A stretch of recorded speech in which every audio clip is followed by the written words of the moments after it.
میرے حبیب کریم سید عالم صلی اللہ علیہ وسلم نے فرمایا، اللہ کریم نے بندے کو، مخلوق کو پیدا کرنے سے پہلے جو تحریر سب سے پہلے لکھی تھی نا، اللہ نے اپنے پاس جو جملے سب سے پہلے لکھے تھے بندے بنانے سے بھی پہلے، وہ فکر یہ تھے کہ ان رحمتی سبقت اعلی غضبی، رب کریم نے لکھا تھا بے شک میری رحمت زیادہ ہے، میرا غضب زیادہ نہیں ہے۔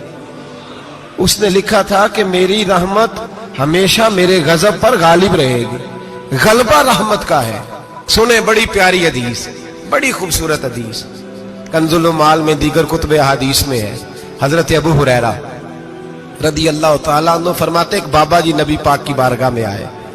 اور جب وہ واپس جانے لگے تو میں نے عمر پوچھی تو عمر تھی 96 سال۔ کہتے ہیں بزرگ جب آئے نا تو یہ بھویں جو ہے نا ان کی سفید ہو کے تو یوں آنکھوں پہ آ گئی، بڑی چھڑی بابا جی نے پکڑی ہوئی اور دونوں ہاتھ پکڑ کے نا چھڑی کے اوپر جھکے ہوئے ہیں ایک جانب، قربان جاؤں۔ کہتے ہیں جب وہ بزرگ مسجد میں داخل ہوئے تو میرے رسول نے کھڑے ہو کے استقبال فرمایا، کھڑے ہو، اور نبی کریم صلی اللہ علیہ وسلم نے آگے بڑھ کے بابا جی کو بازو سے پکڑا اور بٹھایا۔ حضور بیٹھ گئے، کہا بزرگوں کیسے آئے ہو؟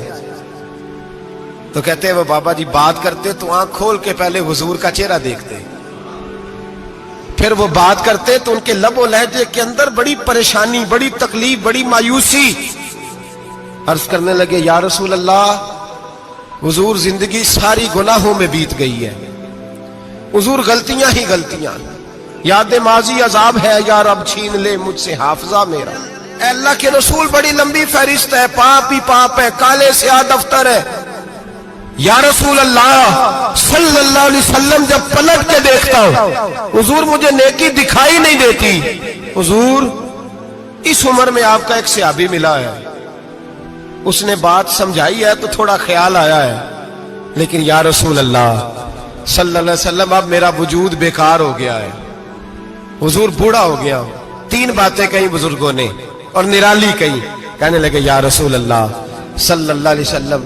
حضور اب تو میری کمر بھی سیدھی نہیں ہوتی کہ میں نماز ہی صحیح ادا کر سکوں، بوڑھا ہو گیا ہوں۔ یا رسول اللہ صلی اللہ علیہ وسلم اب میرے اندر طاقت نہیں کہ میں محنت مزدوری کر کے صدقے اور خیرات دے سکوں۔ یا رسول اللہ صلی اللہ علیہ وسلم اب میں تلوار لے کے جہاد بھی نہیں کر سکتا، حضور نہ میں لمبی نمازیں پڑھ سکتا ہوں، آقا نہ میں صدقات و خیرات دے سکتا ہوں، محبوبہ نہ میں دین کے لیے کوئی جہاد کر سکتا ہوں، بیکار وجود ہے، بیکار بیکار وجود کو تو گھر والے برداشت نہیں کرتے، بچے دعا کرتے ہیں یا اللہ ابا جی کو پردہ دے دے، اماں کو پردہ دے دے، بیکار ہو گیا ہوں، اور آج آیا ہوں تو مجھ بیکار کو میرا رب قبول کر لے گا؟ آج کلمہ پڑھوں تو بیکار ہوں، کسی کام کا نہیں، نہ نماز نہ صدقات نہ جہاد، قبول کر لے گا؟ حضرت ابو ہریرہ فرماتے ہیں جیسے برسات میں بارش کی جھڑی لگتی ہے، یوں مصطفیٰ کی آنکھوں سے جھڑی لگ گئی، حضور کھل کے روئے، کھل کے۔ اور میرے حبیب پاک نے فرمایا بزرگوں بڑے مجاہد ہیں، دین کے لیے جہاد کرنے والے بڑے ہیں، رب کریم کو آپ کی تلوار کی اتنی حاجت نہیں، اور فرمایا اس کے خزانے کوئی خالی تو نہیں کہ آپ ہی گویا صدقہ دیں گے تو بھرے جائیں گے، اور فرمایا پھر رب کریم کی شان میں اضافہ نہیں کرتی عبادتیں، وہ تو بندے کو نفع دیتی ہیں۔ میں بزرگوں نہ آپ جہاد کریں، نہ آپ صدقات دیں، لا لمبی نمازیں پڑھیں، آپ صدق دل سے آ جائیں، اللہ کے رسول کا وعدہ ہے رب آپ کو بغیر حساب کتاب جنت عطا فرما دے گا۔ آنا تو شرط ہے کہ نہیں؟ آئیں تو صحیح، نہ پہنچے تو صحیح، آ جائیں، اس کو نہیں عادت صدقات و خیرات کی، جہاد کی، تبلیغ، آئے تو صحیح نا۔ ان العبد اذا اعترف ثم تاب تاب اللہ علیہ، میرے حبیب نے فرمایا بندہ جب رو کے کہتا ہے نا یا اللہ غلطی ہو گئی معاف کر دے، فرمایا میرا مالک اسے فوراً ہی معاف فرما دیتا ہے۔ تو آ تو صحیح، تو آتا ہی نہیں، تو آ ہی نہیں رہا، تو گھر میں بیٹھا ہوا ہے، تو سویا ہوا ہے، تو دکانداری کر رہا ہے، تو پیسے گن رہا ہے، تو آیا ہی نہیں، آ تو صحیح۔ بلکہ میرے نبی پاک فرماتے ہیں جب اللہ پاک کا بھاگا ہوا غلام آتا ہے پھر تو اللہ زیادہ راضی ہوتا ہے، پھر تو اللہ زیادہ راضی ہوتا ہے، زیادہ راضی ہوتا ہے، تو آ تو صحیح، پہنچ تو صحیح۔ بلکہ صوفیاء تو اور بات کرتے ہیں،